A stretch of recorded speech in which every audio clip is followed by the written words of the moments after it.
rasa puja dan puji syukur kita atas kehadiran Allah Subhanahu wa Ta'ala, yang mana kita masih bisa diberi nikmat kesehatan hingga saat ini.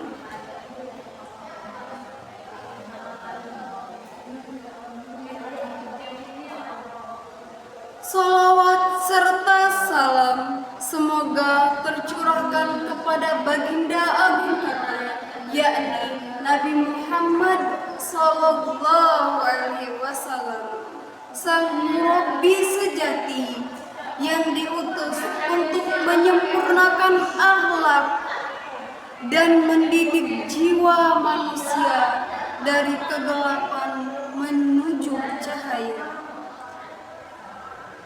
Baiklah, teman-temanku semuanya, rahimakumullah. Tema kita hari ini yaitu akan membahas tarbawi atau pendidikan dalam Al-Quran. Jadi, pendidikan dalam Islam bukan sekadar transfer ilmu, melainkan proses pembentukan karakter yang utuh. Ayat yang sangat fundamental dalam tema ini yaitu ada di dalam Quran surah Luqman ayat 13.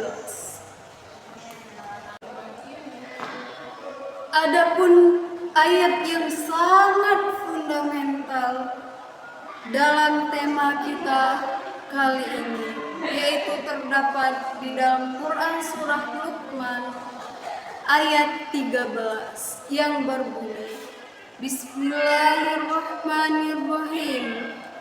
Wa idh qala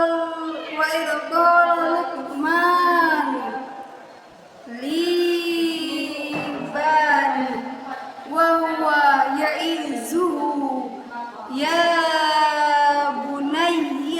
tusyrik billah innasyarkal zulmul azim, yang artinya, dan ingatlah ketika Luqman berkata kepada anaknya di waktu ia memberi pelajaran kepadanya, wahai anakku, janganlah kamu mempersekutukan Allah.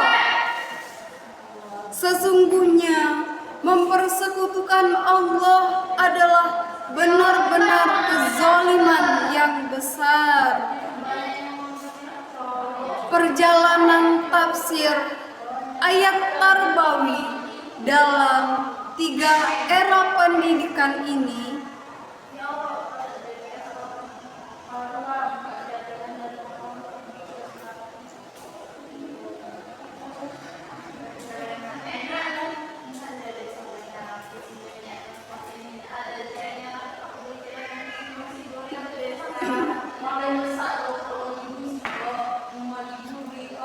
bagaimana para ulama memahami ayat pendidikan ini dari masa ke masa. Yang pertama yaitu dari era klasik pada abad ke-1 sampai 4 Hijriah. Jadi, pada masa ini tafsir sangat murni bersandar pada riwayat, yaitu tafsir bi al-Mansur. Para ulama fokus menjaga keaslian pesan sebagaimana yang dipahami generasi awal. Dan adapun kitab yang dihasilkan, yang pertama yaitu adalah kitab dari Imam At-Tabari dengan kitab Jami' al-Bayan. Terus perspektif tarbawi yaitu tentang pendidikan dipandang sebagai penanaman akidah yang kokoh Penekanannya adalah pada aspek ketauhidan sebagai fondasi utama pendidikan agar anak tidak terjatuh pada kesyirikan. Terus selanjutnya yaitu ada era pertengahan pada abad 5 sampai 12 Hijriah. Jadi di era ini tafsir mulai berkembang dengan pendekatan ijtihad akal, yaitu tafsir bi'al-ra'yi, dan mulai dikaitkan dengan hukum fikih serta etika yang sistematis.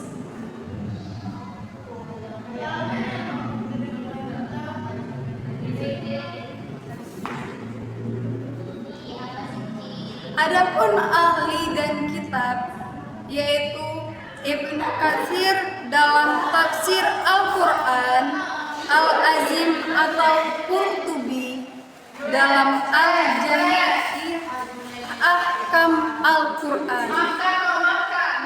Perspektif Tarbawi, ayat ini dilihat sebagai metode kurikulum pendidikan. Para mufasir mulai membedah tahapan pendidikan dimulai dari tauhid, yaitu hubungan dengan Tuhan, kemudian birrul walidain atau hubungan dengan orang tua, hingga akhlak sosial. Terus yang terakhir yaitu ada era modern atau kontemporer mulai dari abad ke-13 hingga sekarang. Era ini fokus pada pendekatan. Kalau di era modern ini mulai dari abad ke-13 Hijriah sampai sekarang atau sampai pada saat ini. Terus era modern merespon masalah sosial, terus juga masalah sains dan problematika kehidupan masyarakat hari ini atau pada saat ini. Nah, tafsir di era ini bersifat abadi ijtimai atau sastra budaya kemasyarakatan. Dan juga adapun karakteristiknya, yaitu karakteristiknya itu bahasa yang lebih populer, terus praktis dan berusaha menjawab tantangan zaman secara relevan. Selanjutnya, adapun tokoh dan kitabnya. Nah, yang pertama itu yaitu ada Syekh Muhammad Abduh dan Rashid Ridho. Tafsir yang dihasilkan yaitu tafsir Al-Manar. Terus selanjutnya itu ada dari Said Qutb. Nah, kalau dari Said Qutb ini yaitu menghasilkan kitab Fi Zilalil Quran. Terus selanjutnya ada dari Profesor Quraish Shihab, yaitu tafsir Al-Misbah atau karya besar dari Indonesia.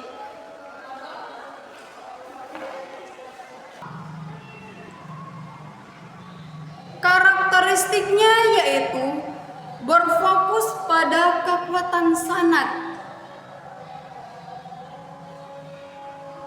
periwayatannya dan penjelasan kosakata bahasa Arab.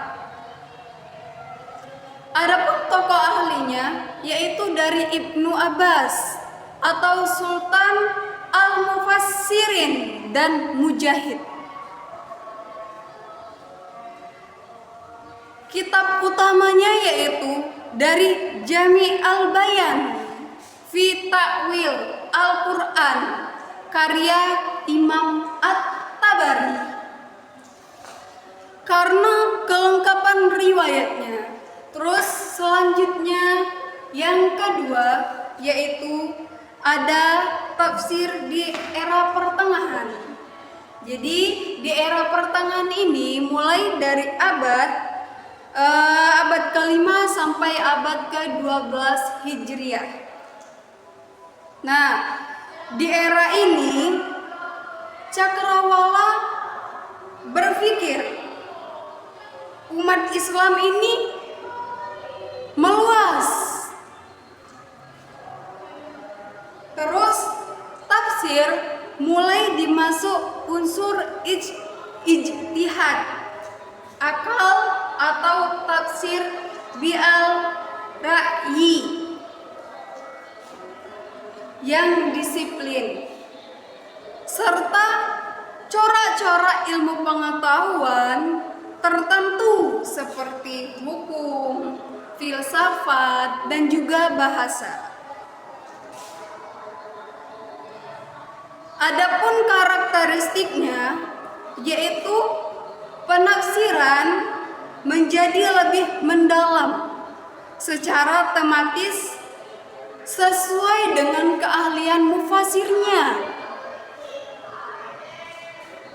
Adapun tokoh dan kitabnya yaitu dari Imam Al-Qurtubi menghasilkan kitab Al-Jami'il Ahkam Al-Quran. Ini berfokus pada hukum fikih. Terus selanjutnya ada juga dari Imam Az-Zamakhsyari yaitu menghasilkan Al-Kasyaf atau berfokusnya pada keindahan sastra. Terus selanjutnya juga ada dari Mungkin ini saja yang bisa dapat saya sampaikan, dan ada sedikit pesan untuk teman-teman semuanya, yaitu semoga kita selalu menjadi umat yang tidak hanya pandai membaca, tetapi juga haus untuk memahami makna-makna di balik setiap ayat-ayatnya melalui bimbingan para ulama. Dan mungkin ini saja yang bisa dapat saya sampaikan. Lebih dan kurangnya saya mohon maaf kepada Allah, saya mohon ampun. Semoga bermanfaat. Saya akhiri. Wabillahi taufik wal hidayah. Wassalamualaikum warahmatullahi wabarakatuh.